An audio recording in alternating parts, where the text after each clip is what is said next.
खड्गे च सुरेंद्रे च कौशिके पाद संस्पृशि निर्विशेष मनस्काय श्री वीरस्वामिने नमः। आर्हत वाङ्मय में कहा गया है, सवणे नाणे बिन्नाणे पच्चखाणे यसंजमे अनन्हवे तवे चेव बोदाणे अकिरिया सिद्धि। सत्संगत शब्द चलता है। हमारे यहाँ रात्रि के कार्यक्रम को भी इन वर्षों में सत्संग के रूप में अभिहित किया जाता है आश्रय। और वैसे सत्संगत सत्संगति बहुत प्रसिद्ध शब्द हैं। सत्संगत यानी सताम संगतम, सताम संगति ही, जो साधु जन हैं उन साधु जनों की संगति करना। सत अच्छा, अच्छी संगति करना। अच्छी संगति किस रूप में हो सकती है? साधु पुरुष हैं, चारित्रात्माएं हैं, उनकी पर्युपासना करना, श्रमण माहणों की पर्युपासना करना सत्संगत हो सकती है। दूसरी बात, चारित्रात्मा हमेशा मिले न मिले, अच्छे साहित्य को पढ़ा जाए तो वह पठन के रूप में सत्संगत हो सकती है। और मीडिया के संपर्क में रहते हैं, टेलीविजन आदि के द्वारा संतों का, धर्मगुरुओं का अच्छा प्रवचन सुना जाए तो वह भी एक प्रकार का पूर्णतया प्रत्यक्ष न भी हो तो भी किसी रूप में सत्संगत हो सकती है। प्रश्न है कि श्रमण माहन यानी साधुओं की पर्युपासना या सत्संगत करने से क्या लाभ हो सकता है? सत्संगति क्यों करनी चाहिए? इस संदर्भ में हमें आगम से उत्तर प्राप्त होता है। साधुओं की संगति करने से पहला लाभ यह हो सकता है कि सवणे सुनने को कुछ मिल जाए।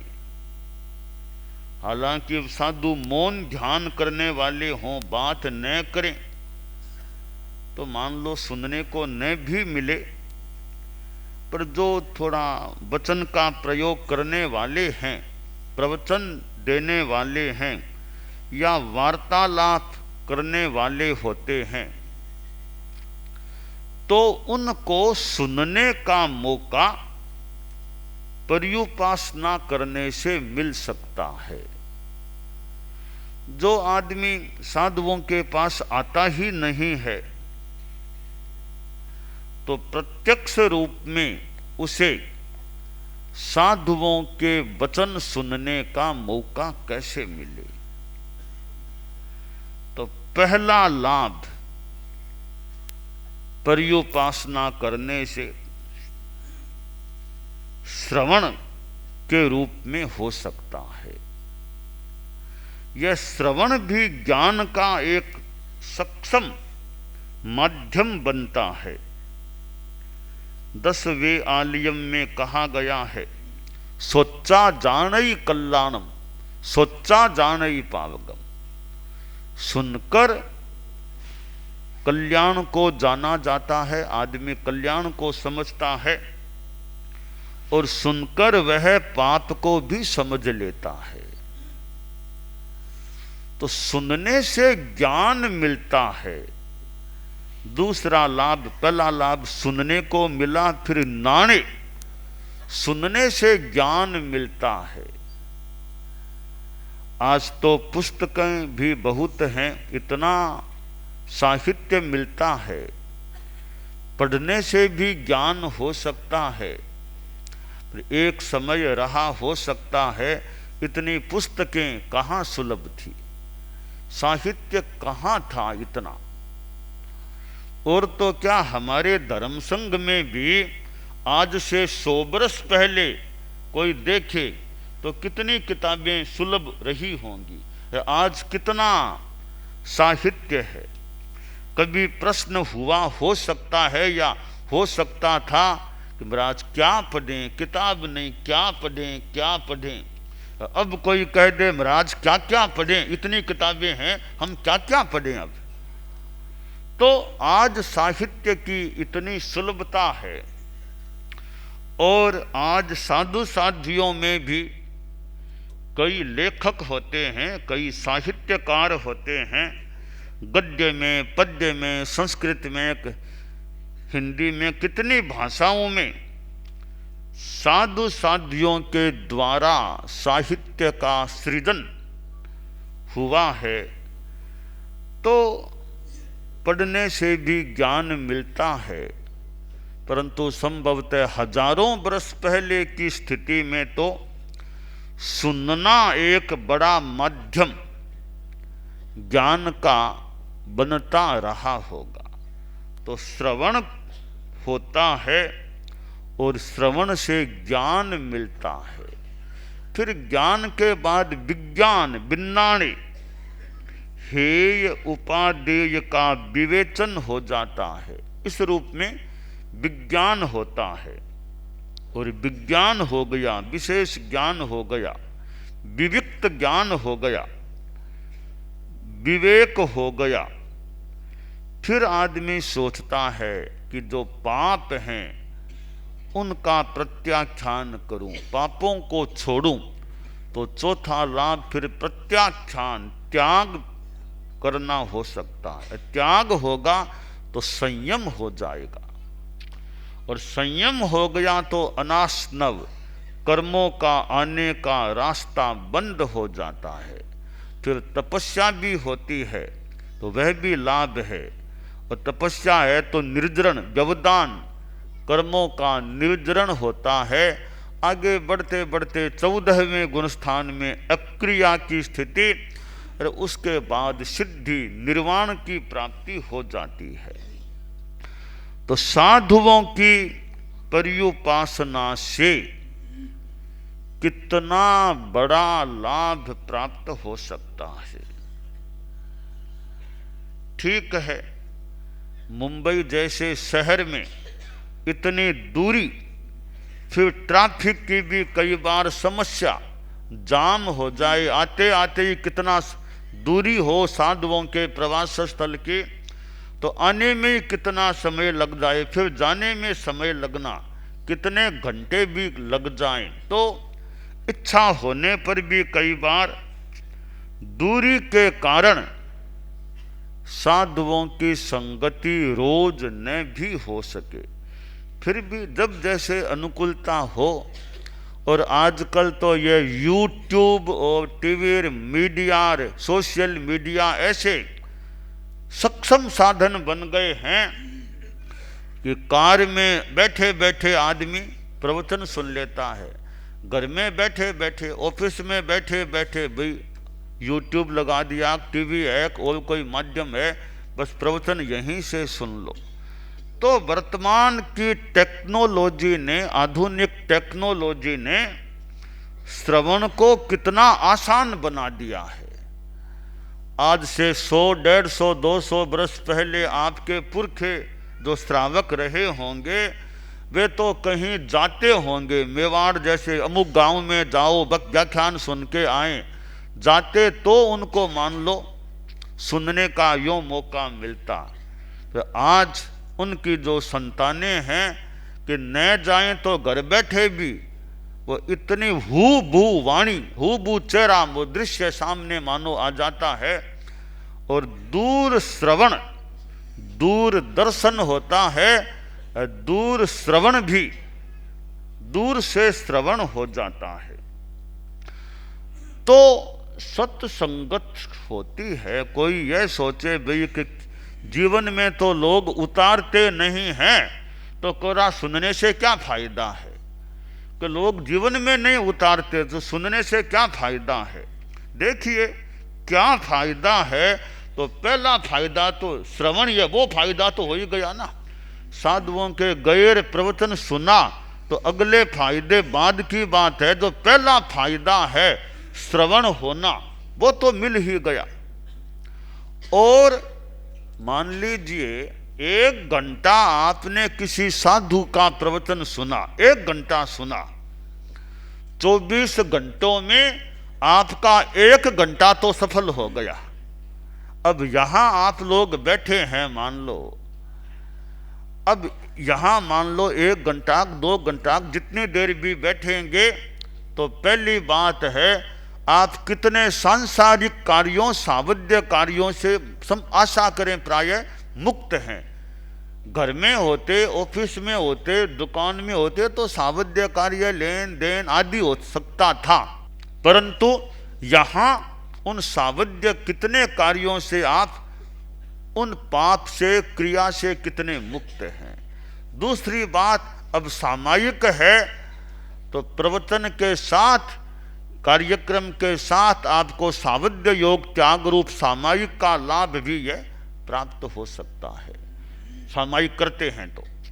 तीसरी बात है, सुनते हैं तो कई जानकारियां भी मिल सकती हैं। और कई बार खुद के जीवन की कोई समस्या होती है, उसका समाधान भी प्रवचन सुनने से कोई उत्तर मिल सकता है। और सुनते सुनते कई बार मन में परिवर्तन भी आ सकता है, दिशा और दशा जीवन की बदल सकती है। और सुनते सुनते कई बार वैराग्य भाव तक आ जाए, आदमी सांसारिक जीवन को छोड़ने का भी संकल्प कर ले। और जो अच्छा कोई सलक्ष्य श्रोता हो और सुने, तो सुनते सुनते सुनने वाला अच्छा वक्ता भी कोई बन जाए। सामग्री को ग्रहण कर लिया कि नई नई सामग्री मान लो नोट कर ली, प्रवचनकार कैसे बोलते हैं, उनका क्या तरीका है, उसको ग्रहण किया जाए तो सुनने वाला अच्छा वक्ता भी बन सकता है। वो पब्लिक स्पीकिंग की ट्रेनिंग दी जाती है, वो भी अच्छा तरीका हो सकता है। और यह प्रैक्टिकल पब्लिक स्पीकिंग ट्रेनिंग भी कई बार हो सकती है कि यह वक्ता कैसे बोलता है, उसको देख देख कर भी आदमी पब्लिक स्पीकिंग की ट्रेनिंग कोई प्राप्त कर सके तो कर सकता है। तो साधुओं की संगति से कितना लाभ होता है। आचार्य श्री तुलसी का प्रवचन हम में से कितनों ने सुना होगा। आचार्य श्री महाप्रज्ञ जी का प्रवचन हम में से कितनों ने, आप में से, हम में से कितनों ने सुना होगा। अब एक तो ऐसे ही बैठ गए सुन लिया, एक से लक्ष्य ध्यान से सुने, ग्रहण करने का लक्ष्य रखें, तो सुनते सुनते कई श्लोक, कई दोहे, कई कहानियां, कई तत्वज्ञान की बातें प्राप्त हो सकती हैं। और कई विषयों का स्पष्टीकरण प्रवचन आदि के श्रवण से हो सकता है। तो यह जो सत्संगत है, इसका अपना महत्व है। और कई बार सुनते सुनते भी बड़ा सुख भी बहुत अच्छा लगता है, सुनना भी बड़ा अच्छा लगता है। और फिर जीवन में उतर जाए, सुनते सुनते शांति भी, सुख की भी प्राप्ति हो सकती है। तो यह जो धार्मिक जगत में सत्संगत की बात आती है, संतों के संपर्क में आना, किसी संत के सामने बैठ जाना, संत बात न भी करे, गुरु बात न भी करे, तो भी आदमी सामने बैठा है, यह भी एक अपने आप में अच्छा कुछ लाभ का सौदा, लाभ का कार्य हो सकता है। साधुओं के दर्शन ही अपने आप में पवित्र हैं। साधु नाम दर्शनम पुण्यम तीर्थभूता ही साधव है। साधुओं के तो दर्शन भी अपने आप में पुण्य हैं, पवित्र हैं। और कभी ज्यादा समय तो नहीं मिलता, एक घड़ी भी पर्युपासना कर लो, कि एक घड़ी भी नहीं तो आधी घड़ी भी कर लो, पाव घड़ी भी कर लो। एक घड़ी आधी घड़ी, आधी में पुण्य आध, तुलसी संगत साध की हरे कोटि अपराध। कि थोड़ी देर की भी त्यागी साधुओं की संगति मिल जाए, साधु त्यागी हो, साथ में ज्ञानी भी हैं, वक्ता भी है, तो और कुछ अधिक लाभ भी ज्ञान रूप में भी मिल सकता है। साधु वक्ता न भी हो तो साधु का चारित्र है, वो बड़ी बात है। वक्ता तो कोई हो अथवा न हो, तो साधु को चारित्रवान तो होना ही चाहिए। ज्यादा ज्ञानवान विद्वान कोई हो अथवा न हो, परंतु आचारवान तो साधु को होना ही चाहिए। तो साधुता की मुख्य कसौटी सम्यक ज्ञान, सम्यक्त्व और आचार है। विद्वत्ता वक्तृत्व है तो सोने पे सुहागा वाली बात हो सकती है, वो मूल कसौटी नहीं है। मूल कसौटी साधु की त्याग है, संयम है, सम्यक्त्व युक्त संयम है, वो साधु में होना चाहिए। साधु का कर्तव्य है, पहला कर्तव्य है साधो हो साधुत्व संरक्षा कर्तव्यम प्रथमम मतम, कि साधुता की सुरक्षा करना यह साधु का प्रथम कर्तव्य माना गया है। तो यहाँ मुलुंड में इतना बड़ा साधु समागम हुआ है, ये कभी कभी कोई ऐसा मौका आता होगा, इतनी संख्या में साधु साधियों का समागम किसी क्षेत्र में होता है, कभी कभी कहीं कहीं होता भी है। तो बहुत अच्छी बात है कि इतनी चारित्रात्माएं, इतने साधु साध्वियां एक क्षेत्र में समागम करती हैं, और वह क्षेत्र भी मानो धन्य हो जाता है जहां एक बड़ा समागम साधु समुदाय का, चारित्रात्मा समुदाय का होता है। तो साधुओं की संगति का लाभ उठाने का प्रयास किया जाना चाहिए, कि साधुओं से ज्ञान मिलता है और वैराग्य भाव जग सकता है। सत्संगत से वैराग्य बढ़े, सत्संगत से सत्संगत से सौभाग्य बढ़े,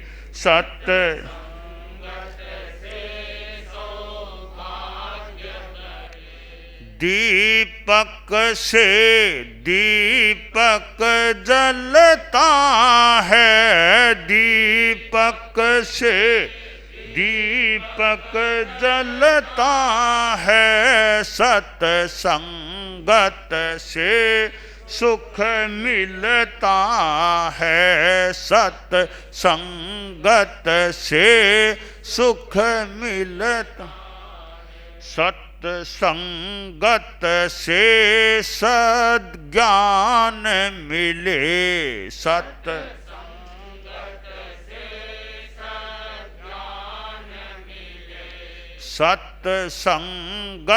से भगवान मिले, सत्संगत से भगवान मिले। पानी से पौधा फलता है, पानी से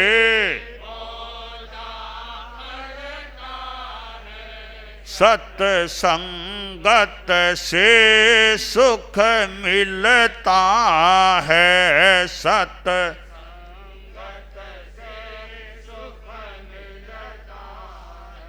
कपड़े को जैसा रंग मिले, कपड़े को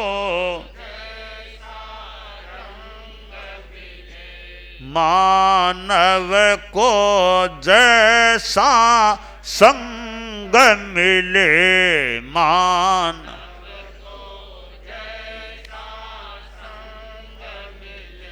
बस उसी ढंग से ढलता है, बस उसी ढंग से सत्संगत से सुख जीवन का कण कण खिलता है, जीवन का कण कण सत्संगत से सुख मिलता है, सत्संगत से सुख मिलता है। तो साधुओं की त्याग तपस्या, ऐसे पवित्र आत्मा चारित्र आत्मा का दर्शन पर्युपासना और फिर कुछ श्रवण आदि का मौका मिले तो वह जीवन के लिए बड़ी एक अच्छी बात हो सकती है। तो हमें अपने ज्ञान को बढ़ाने का, आप लोगों को साधु समुदाय की संगति करने का, साहित्य में अच्छे साहित्य की संगति, मीडिया आदि की संगति करें तो अच्छी बातें मिले। ऐसा होने से जीवन में उत्थान और उत्कर्ष और कल्याण की दिशा प्रशस्त हो सकती है। एकाग्रता, तन्मयता, अपने आप को मंगलमय अनुभव करते हुए नमो अरहंताणम, नमो सिद्धाणम, नमो आयरियाणम, नमो उवज्झायाणम, नमो लोए सब्बसाहूणम, एसो पंच नमोक्कारो सब्ब पावपणासनो, मंगलाणं च सब्बेसिं पढ़मं हवइ मंगलम। चत्तारि मंगलम, अरहंता मंगलम, सिद्धा मंगलम, साहू मंगलम, केवलिपन्नतो धम्मो मंगलम।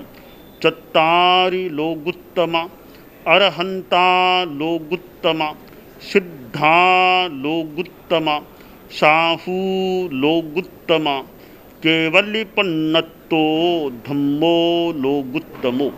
चत्तारि शरणं पवज्जामि, अरहन्ते शरणं पवज्जामि, सिद्धे शरणं पवज्जामि, साहू शरणं पवज्जामि, केवलिपन्नतं धम्मं शरणं पवज्जामि। धम्मो मंगलमुक्किट्ठम् अहिंसा संजमो तवो, देवावितं नमंसन्ति जस्य धम्मे सयामणो। च इत्ता भारहं वासं चक्रवट्टी महिद्धिओ, सन्ति सन्ति करे लोए पत्तो गइमणुत्तरम्। देव दानव गंधर्वा जख रक्षस किन्नरा, बंभयारिं नमंसन्ति दुक्करं जे करन्ति तम्। मंगलम भगवान् वीरो, मंगलम गौतमो गणी, मंगलम स्थूलभद्राद्यः जैन धर्मोस्तु मंगलम। मंगलम मतिमान् भिक्षुः, मंगलम भारमल्लकः, मंगलम रायचंद्राद्या मंगलम तुलसी गुरु महाप्रज्ञोस्तु मंगलम तेरा पंथोस्तु मंगलम।